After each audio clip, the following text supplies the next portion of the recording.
Well, good morning. Welcome to Compass, our missions, navigating people to God. My name's Nate, one of the pastors here. So glad that you're worshiping with us, whether that's in the room. I want to welcome those of you who are worshiping at home or on the road. We're glad that you're here. And if you're a guest, an extra special welcome to you today. We would love to meet you. We'd love to connect with you. We've got a gift for you. It's our way of saying thanks for being with us today. So if you're in the room, make sure you stop by our Next Steps area, which is just out the doors here to my right. We've got a gift for you. If you're watching at home, you can fill out the digital connection card that our chat hosts are dropping in the chat section now. They'll send you a gift as well. It's our way of saying thanks for being with us today. Now, before I get into the message, just a couple of things that I want to just reiterate that Anthony's already talked about, but I want you to get involved in and be a part of. The first is our next session of Rooted that is kicking off next Sunday night. If you've been through Rooted and you know that Rooted is a powerful experience, could you make a little bit of noise in the room this morning? All right. So it starts next Sunday night. Tonight, in this space, all of our campuses are coming together. We're having our Rooted graduation for the fall semester, and it's gonna be an incredible time together here. We have about 82 people in North Fort Worth who are graduating through Rooted in the winter session. We'd love for you to be a part of the spring session and graduate with us at the end of the spring here. And so I hope you'll get signed up for that. Simple, compass.church/rooted, get signed up for that. And then as Anthony said, Easter is a big weekend for us. I can promise you this, I am not gonna be running over anybody's kids, right? And my kids are all grown, and so I don't have to worry about losing them, but I'll help pick up the kids that Anthony drops and knocks over, all right?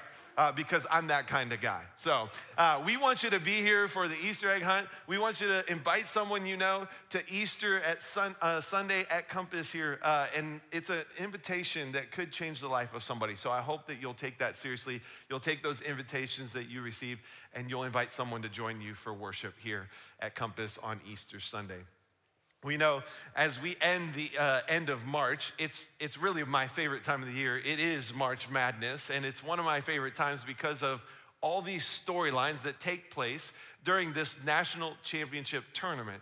And last week we kicked off this series and we talked about how in our lives there are these bracket busters in life, just like we see in the March Madness tournament. There are bracket busters, and we said we've got to be aware of the bracket busters in our life and how do we avoid the pressure that can knock us down. And then there are other storylines that we look at as well, like there's the buzzer beater moments that are always fun to watch. There's the road to the Final Four, and we hear about the stories of the teams that got there.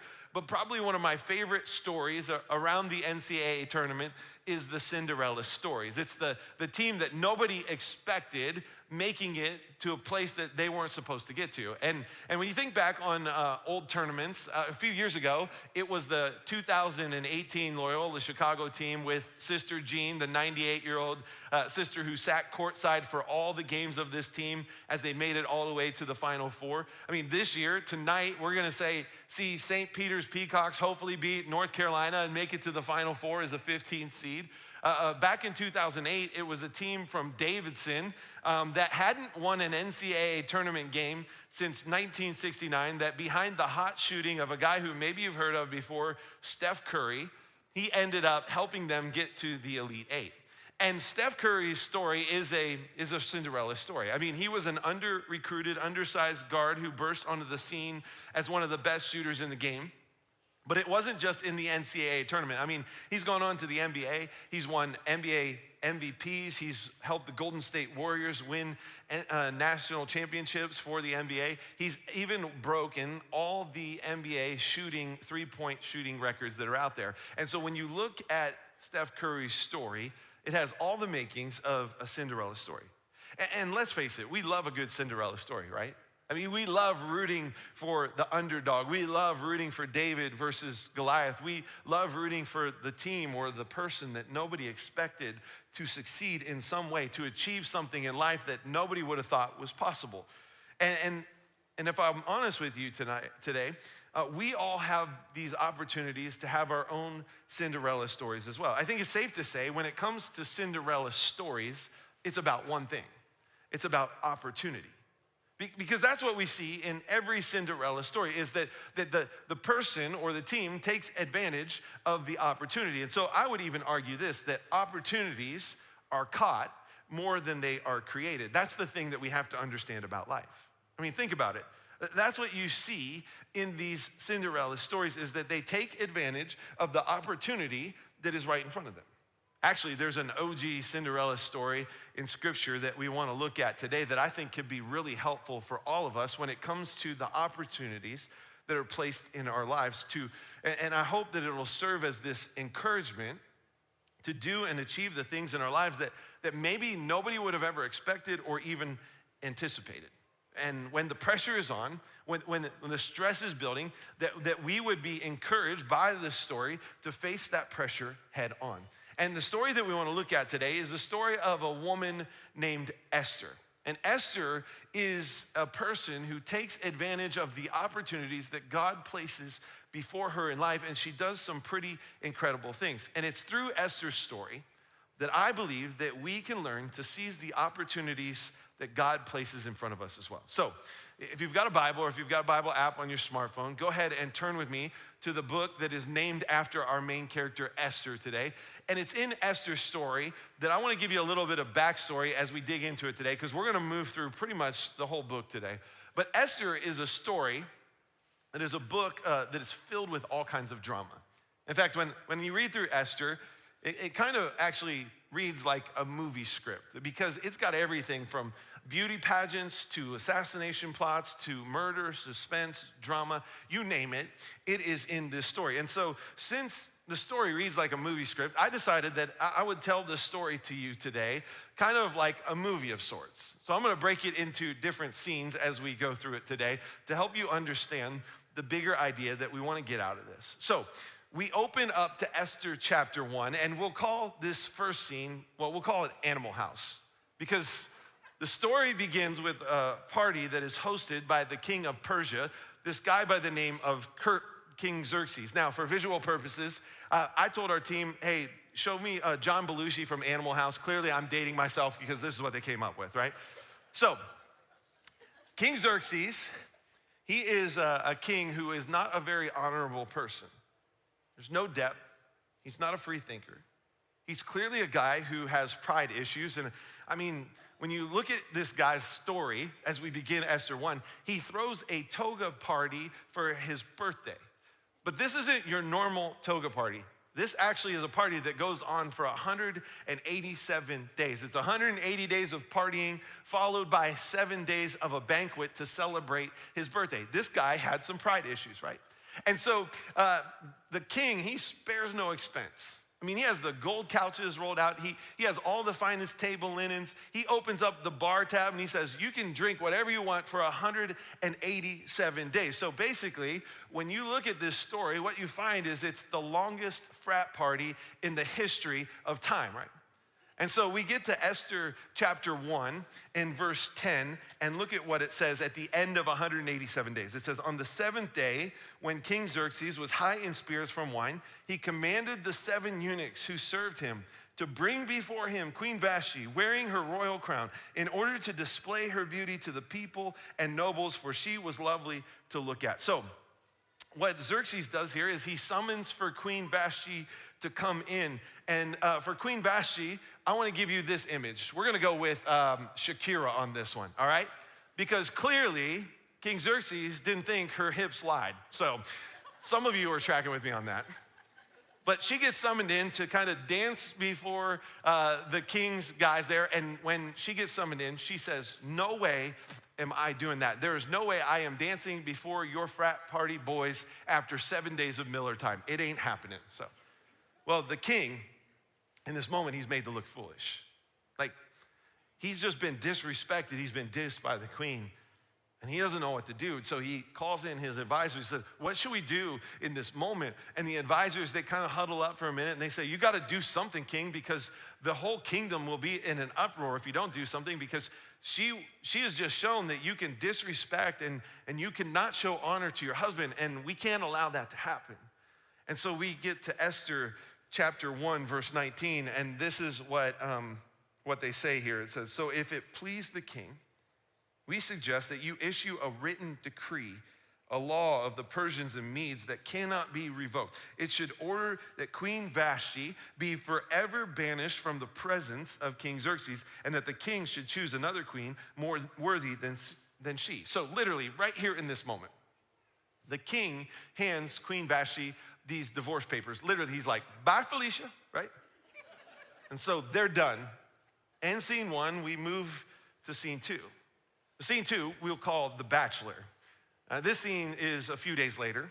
The king realizes after he's sobered up that he's just divorced his queen and he has no queen in his kingdom anymore. And so he realizes he's got to do something about it. Like he needs a new queen. So he goes back to the advisors who told him to divorce Vashti. He says, guys, what are we gonna do?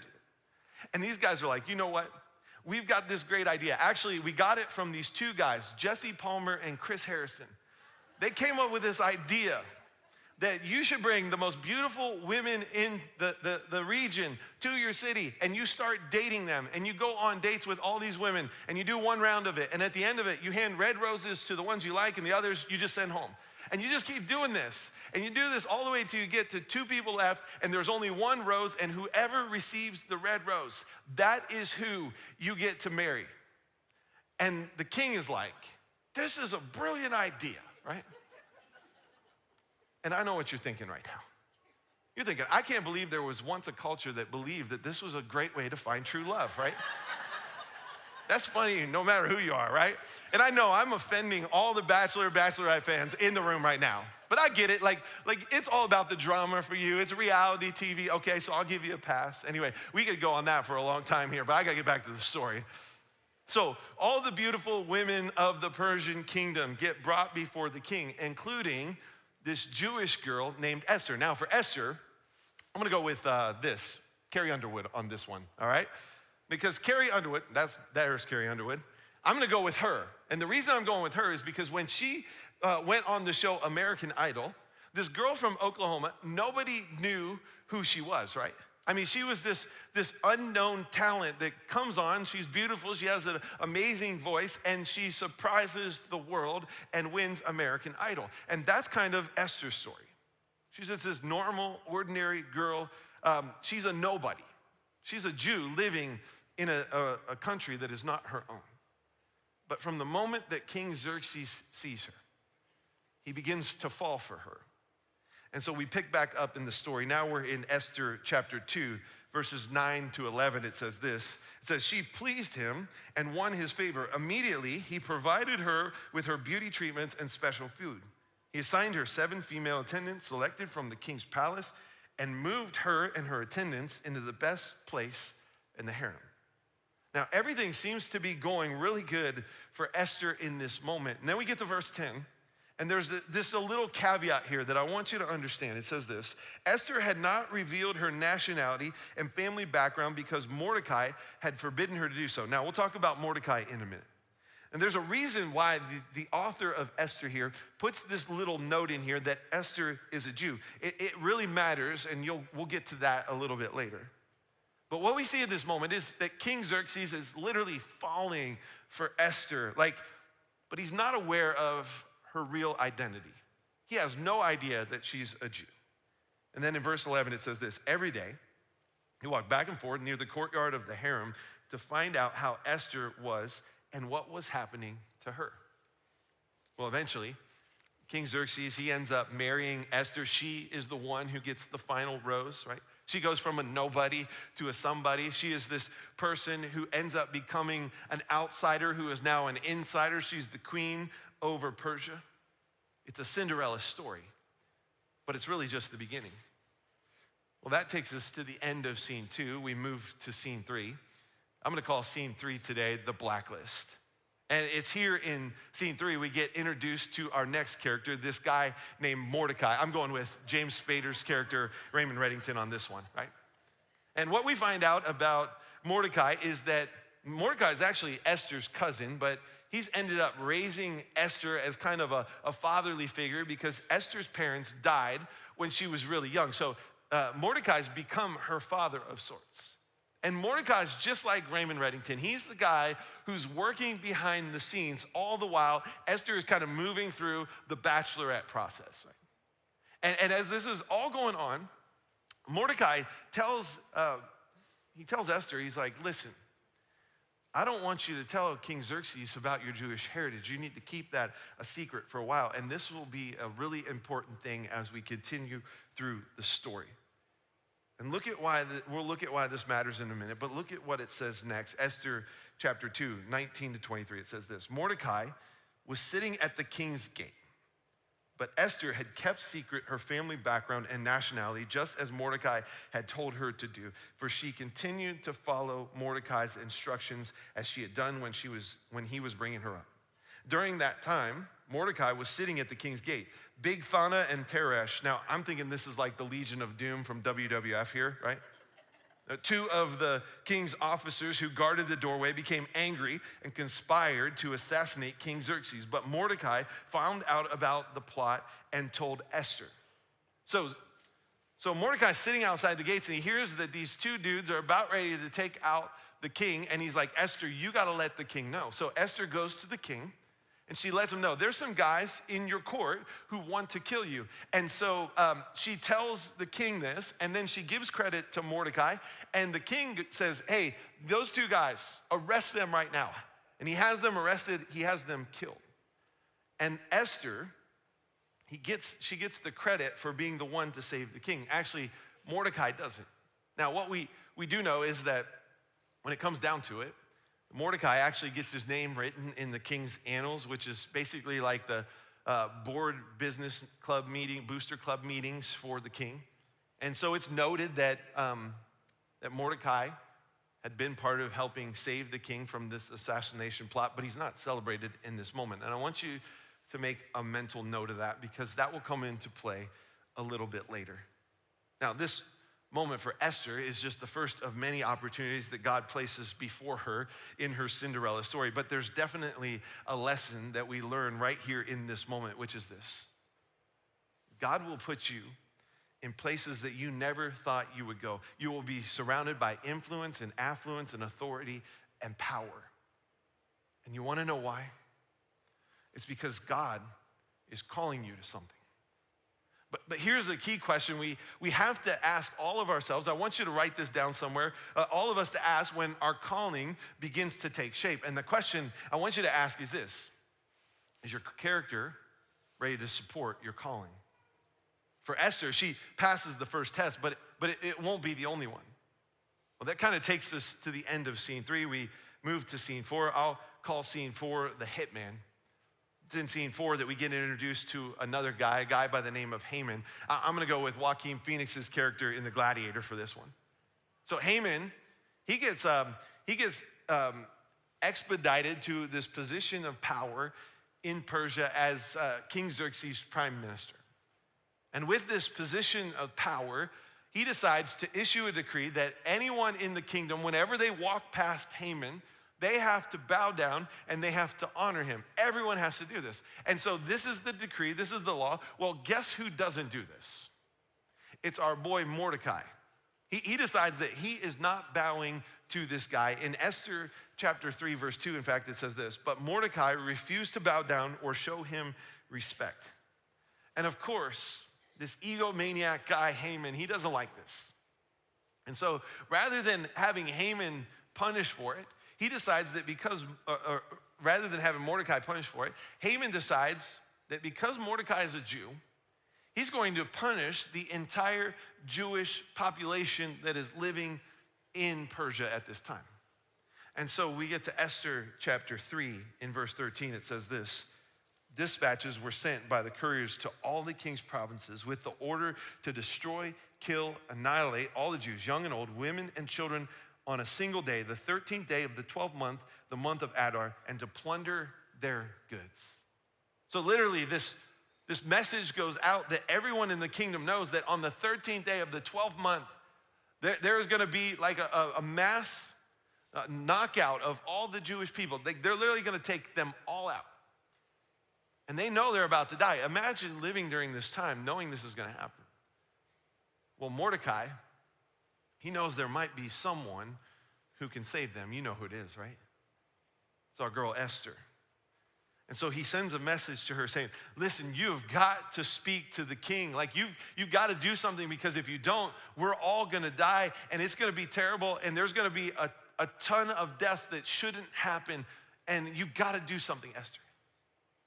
And it's in this moment we see that the pressure is on. Now, remember the question I just asked a few minutes ago? Is your character ready to support your calling? Well, Esther's character is again being challenged in this moment. And for Esther, she's weighing the options. Now she sends a message back to Mordecai, and she's like, listen, Morty, I would love to help you out, but the problem is this. I haven't been in the presence of the king in 30 days. Like, I don't know if now is a really good time for me to reveal my Jewish heritage. And in her mind in this moment, she is questioning the influence she can actually have based upon her current situation. And listen, I want you to hear this today. When opportunities in your life present themselves, there will always be reasons not to respond or excuses that you can make up. Like we say things like this: I don't have equity, I have no influence, no resources. Will anyone listen to me?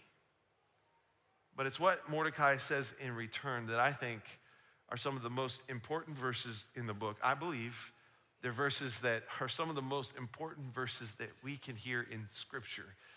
And they're verses that there's a reason why you're here today, because I believe God wanted you to hear them.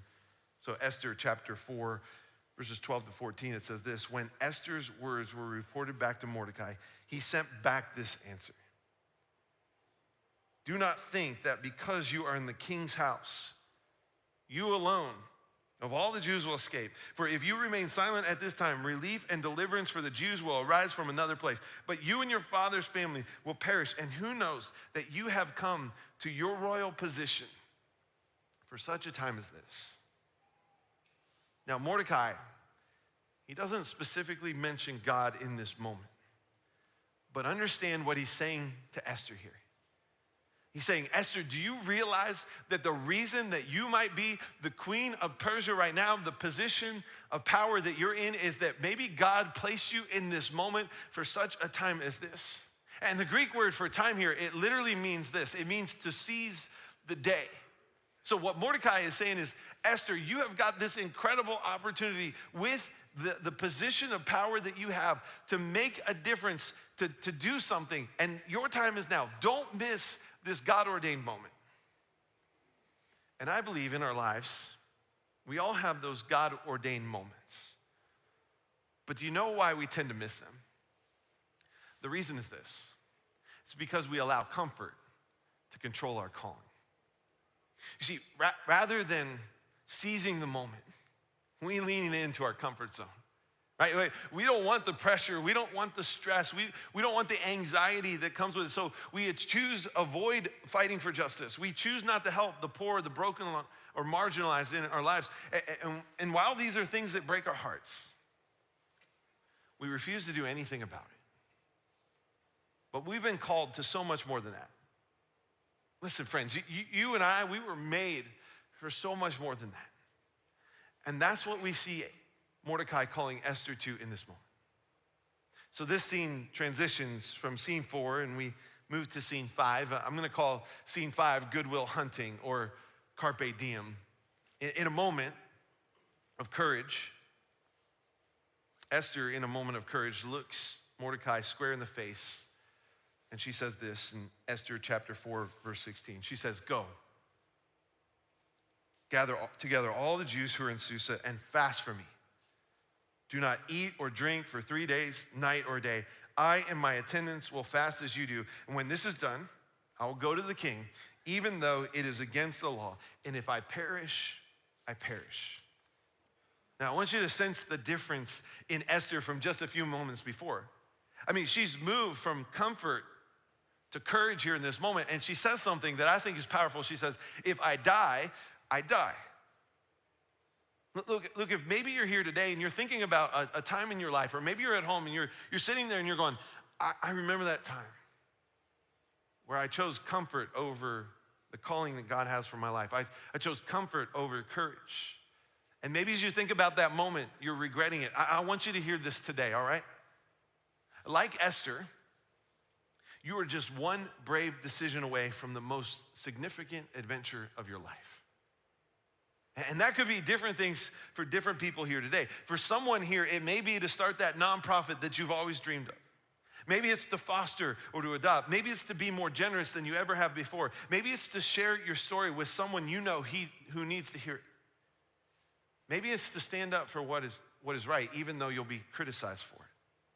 Maybe it's to serve those who are at risk. Maybe for someone here today in this room or at home, maybe the decision that God is calling you to is to follow Jesus with your life for the very first time. And in a few minutes, when we sing this song at the end, you're gonna come to the front, you're gonna grab one of these towels and you're gonna say, I wanna be baptized, and I wanna make that decision to be a part of Baptism Week that's happening here at Compass over the next week. Yeah, I don't know what it might be for you, but maybe God is calling you today to seize the day. Well, for Esther, her moment has come. She begins to walk through the palace halls to where the king's chamber is. Now, a little side note that's really important here. Nobody walked to the king's chambers unless they were invited. So as Esther approaches the king's chambers, his secret service is there. They're ready to take her out. But the king, he sees Esther. He puts his gold scepter up, which was a signal that she could come in. She could approach the king. And as she approaches the king, he's like, what would you like, Esther? And Esther, in this moment, she's given a chance to speak. She's moved from comfort to courage. And what we find is she's extended grace. And she says, King, what I'd love is for you and me and Haman to have dinner tonight. Because I've got some things that I would love to share with you. Can we have dinner tonight? And she knows the king, right? Remember, this is the guy who threw a 187-day party for himself. He's always up for eating and drinking. So he's like, I'm down. And so they have this dinner date that night. And they're sitting around the table, dinner's over, dessert's been served, and the night's kind of over. And the king goes, Esther, what is it that you wanted to talk about? And Esther's really smart in this moment. She's not ready to say anything. She's really shrewd. She says, you know what, King? What I would love is if we could have dinner again tomorrow night. What do you think? And again, the king's like, I am down for another party. And so they agree and they go their separate ways. The king goes back to his chambers to sleep. But he can't sleep that night. He's wrestling with all kinds of thoughts. And so he has some of his servants bring in the annals to read these board meeting minutes, right? And you know what story they open to? The story of where this guy named Mordecai heard about the assassination plot. And he saved the king from assassination. And as the king hears the story being read, he realizes that nobody had actually ever honored Mordecai. And so he decides that next day, they're gonna honor Mordecai for what he has done. Remember I said that's really important that it got noted? Well, of course, this really throws a wrench into Haman's plan because it's coming up on the time when everyone's gonna be killed. All the Jews are about to be killed. And Haman has actually been creating this gallows for Mordecai to be hung in as an example to the entire Jewish population of what is gonna happen to them. But now that Mordecai is kind of a national hero and being celebrated this next day, well, that can't happen, so it's thrown a wrench in, and everything's lining up for that dinner the next night. So the following night, they all meet for dinner again, and the king asks Esther again, what's your request? And this time, Esther, she kind of looks at both of the guys. She takes a deep breath. Says, King, there's a few things I got to tell you. I'm actually a Jew. And my cousin is Mordecai, who we just celebrated today. And he's Jewish as well. And remember, Haman has issued this decree to kill all the Jews. That means myself and Mordecai, we're about to be killed. She's like, King, I'm begging you to stop this from happening. I'm begging you to do something about this because I don't want to lose my life. I don't want Mordecai to die. I don't want my people to die. And so the king, in this moment, he takes matters into his own hands. He looks at some of the secret service who are there in the room. He says, get this guy right here. They take him out of the room and they have Haman hung in the very gallows that he had built for Mordecai. And the king's like, all right, I've taken care of that guy and that problem for you, Esther, but now I got a big problem. Who's gonna be the prime minister of Persia for us? Do you know anybody? And you know what Esther does? She's like, I know a guy. And she suggests Mordecai. And so the king, like, you can't make this stuff up. The king hands off the prime minister role to Mordecai. He gets all of Haman's power. He gets all of Haman's wealth. And the Jewish people are saved. It's really a pretty incredible story. And you know, I was thinking about this story, and as I was thinking about it, it reminded me of something that happens every year at the end of the NCAA tournament. After the national champion is crowned, CBS always cuts away to all these moments of the tournament, all the highlights, and they put it to a montage, and they always put it to this one song called One Shining Moment. And you know, when I think about the life of Esther, I think about a woman who chose to say no to a life of comfort and security and wealth, instead chose to say yes to following God's plan to save not just Mordecai, but a nation. You could say it was her one shining moment. Now, this got me thinking, what about us? Like, what one brave decision are you and I away from that could change the trajectory of our lives or the lives of other people? What one shining moment is on the horizon if you simply would choose to move from comfort to the calling that God has for your life? I believe that for some of you here today, maybe today is the day where God is calling you to step out of what has been comfortable, to step into this life with Jesus. And I want to invite you to that today, and we're going to sing this song, and when we sing this song today, I want to invite you to come to the front and just grab a towel. Say, I want to be a part of Baptism Week that's happening here at Compass North Fort Worth. If you're watching at home and that's a decision that you're ready to make, you can text Baptism Week to 94,000, and we'll reach out to you.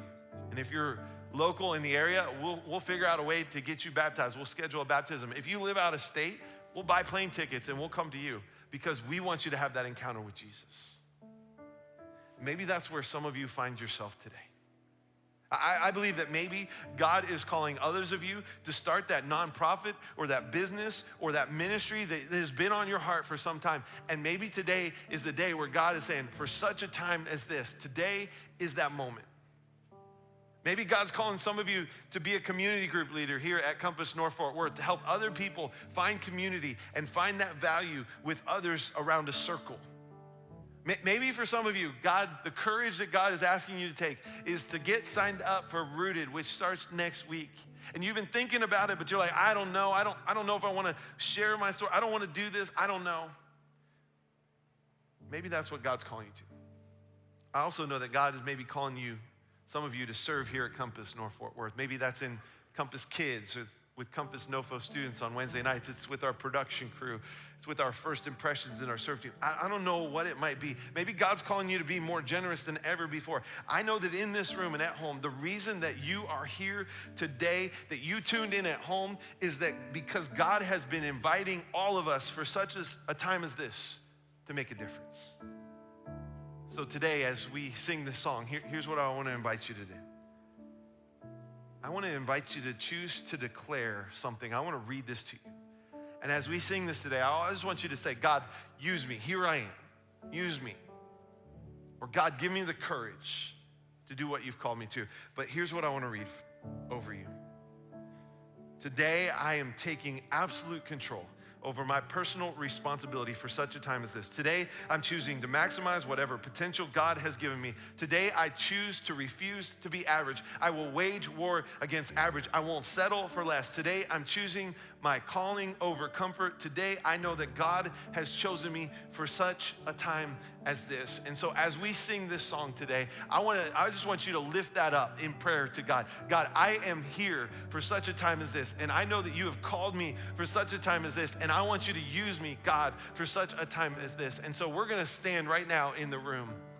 And if you're here and you want to make a decision to follow Jesus with your life, I'm going to invite you to come grab one of those towels. Or maybe you're here and you need prayer for something that's going on. Maybe what it is that God's calling you to, you can come to the front. Anthony and myself will be there. We would love to pray with you. Or if you just need to make a decision today, you can come to the front. We'd love to talk to you more about that. We're gonna sing this song, and as we sing it, would you just declare that God is in control of your life and that you're gonna follow his calling rather than comfort?